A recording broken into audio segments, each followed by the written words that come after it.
कहानी की शुरुआत यूक्रेन के कीव शहर के एक आलीशान ओपेरा हाउस से होती है। यहाँ एक बड़ा आतंकी हमला होता है। दर्शकों को बंदी बना लिया जाता है। तभी वहां पर यूक्रेन की स्वॉट टीम के रूप में कुछ अमेरिकन CIA एजेंट्स घुसते हैं। इन एजेंट्स में एक मुख्य आदमी है जिसे कोई नाम नहीं दिया गया, पर हम उसे पीटर कहकर बुलाएंगे। पीटर का असली काम यहाँ पर मौजूद एक अमेरिकन VIP को बचाना है। बंदूक में समा जाती है वो अनजान सैनिक जिसकी पीठ पर एक लाल रंग का धागा और सिक्का बंधा है। पीटर की जान बचाकर गायब हो जाता है। पीटर को रशियन सोल्जर पकड़ लेते हैं, जिसके बाद उसे बेरहमी से पीटा जाता है ताकि वो अपने साथियों और अपने मिशन के बारे में सब कुछ बता दे। लेकिन पीटर ऐसा नहीं करना चाहता। वो अपनी वफादारी साबित करने के लिए अपनी जिंदगी का खात्मा करने का फैसला कर लेता है। वो एक गोली खा लेता है। पीटर की जब आंख खुलती है तो खुद को एक शांत समंदर में एक जहाज के ऊपर पाता है। उसका सीनियर, जिसका नाम फे है, उसे बताता है कि तुमने जो गोली खाई थी उसमें कोई जहर नहीं था। हम तुम्हारा टेस्ट ले रहे थे जिसमें तुम पास हो चुके हो। हम तुम्हारे ऊपर विश्वास कर सकते हैं। फे उसे बताता है कि वो अब एक बहुत ही गुप्त मिशन का हिस्सा है जिसका नाम टेनेट है। पीटर को एक वैज्ञानिक महिला बारबरा के पास भेजा जाता है। बारबरा उसे इन्वर्टेड गोलियों और हथियारों के बारे में समझाती है। वो दिखाती है कि कैसे एक इन्वर्टेड गोली को बिना छुए तो हमारा प्रेजेंट और पास्ट पूरी तरह से तबाह हो जाएंगे। इन्वर्टेड गोलियों के मेटल की जांच करने पर पीटर को पता चलता है कि ये गोलियां भारत की एक बहुत ही मशहूर हथियारों की डीलर, जिसका नाम प्रिया है, उसके यहाँ से आई हैं। पीटर मुंबई पहुंचता है, जहां वो नील नाम के आदमी से मिलता है, जो कि बहुत ही बुद्धिमान, शांत और हर काम में माहिर इंसान है। अजीब बात यह है कि नील को पीटर की पसंद नापसंद, जैसे उसे डाइट कोक पीना पसंद है, ये सब पहले से पता होता है, जबकि पीटर उससे पहली बार मिला है। और अब ये दोनों मिलकर प्रिया सिंह के बेहद ही सुरक्षित बंगले के पास पहुंच जाते हैं। बंजी जंपिंग की मदद से ये उसकी बालकनी में घुस जाते हैं। वहां पर इनकी मुलाकात प्रिया सिंह के हस्बैंड संजय सिंह से होती है, जिसे गन पॉइंट पर ले लेते हैं। प्रिया भी वहां पर आती है और अब ये प्रिया से सवाल पूछते हैं। प्रिया पीटर को एक चौंकाने वाला सच बताती है। वो कहती है कि मैंने गोलियां एक रशियन बहुत बड़े बिजनेसमैन को बेची थी जिसका नाम एंड्रियस सेटोर है, पर हमने उन्हें आम गोलियां बेची थी जो फॉरवर्ड चलती थी, लेकिन उसका संपर्क फ्यूचर के लोगों से है और उन्हीं के साथ मिलकर उसने इन गोलियों को इन्वर्टेड किया है। वो दरअसल फ्यूचर के लोगों के लिए ब्रोकर की तरह काम करता है।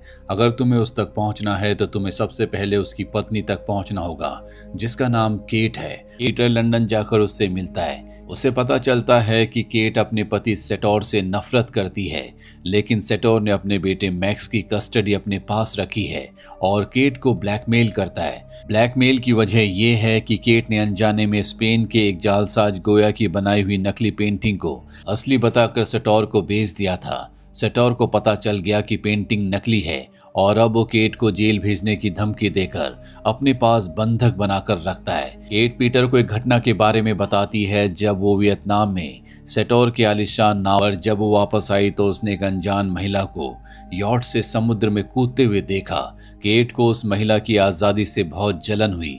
पीटर केट के सामने एक सौदा रखता है। वो सेटोर के कब्जे से उसकी नकली पेंटिंग को गायब कर देगा, जिसके बाद सेटोर उसे कभी ब्लैकमेल नहीं कर पाएगा और बदले में केट उसे सेटोर से मिलवाएगी। पीटर को पता चलता है कि सेटोर ने उस पेंटिंग को नॉर्वे के ओस्लो एयरपोर्ट पर बने एक बहुत ही सुरक्षित गोदाम, जिसका नाम फ्रीपोर्ट है, वहां पर छुपा कर रखा है। फ्रीपोर्ट टैक्स चोरी करने वाले अमीरों के लिए एक ऐसी जगह है जहां पर अंदर जाना पूरी तरह से नामुमकिन है। पर पेंटिंग चुराने के लिए पीटर और नील एक बहुत ही अनोखा प्लान बनाते हैं। वो ओस्लो एयरपोर्ट पर सोने के बिस्किट ले जा रहे एक विशाल कार्गो हवाई जहाज को अगवा करते हैं। पीटर इन्वर्टेड सैनिक से भिड़ जाता है, जहां इन्वर्टेड सैनिक के मूव्स पीछे की तरफ जा रहे होते हैं। दूसरी तरफ नीले सीधे चल रहे सैनिक का पीछा करता है। नील उसे छोड़ देता है और पीटर को भी उस इन्वर्टेड सैनिक को मारने से रोकता है, लेकिन पीटर को समझ आ जाता है कि वहां पेंटिंग से भी बड़ा कोई रहस्य छिपा है। पेंटिंग भले नष्ट नहीं हुई, लेकिन अब उसकी मदद करने के लिए केट तैयार हो जाती है। केट की मदद से पीटर इटली के अमेल्फी कोस्ट पर सेटोर की आलीशान पार्टी में शामिल हो जाता है। सेटोर एक क्रूर, शकी और बहुत ताकतवर इंसान है। वो पीटर को अपनी रेसिंग बोट पर ले जाता है। रेस के दौरान सेटोर को मारने की कोशिश में।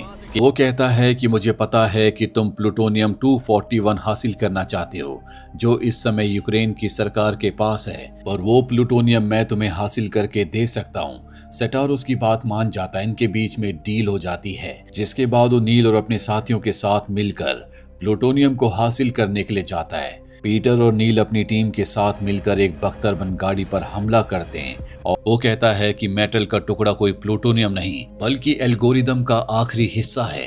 फ्यूचर की एक अनजान महिला वैज्ञानिक ने एक ऐसी तकनीक यानी कि एल्गोरिदम बनाई थी जो पूरी दुनिया की एंट्रोपी को एक साथ उलट सकती थी।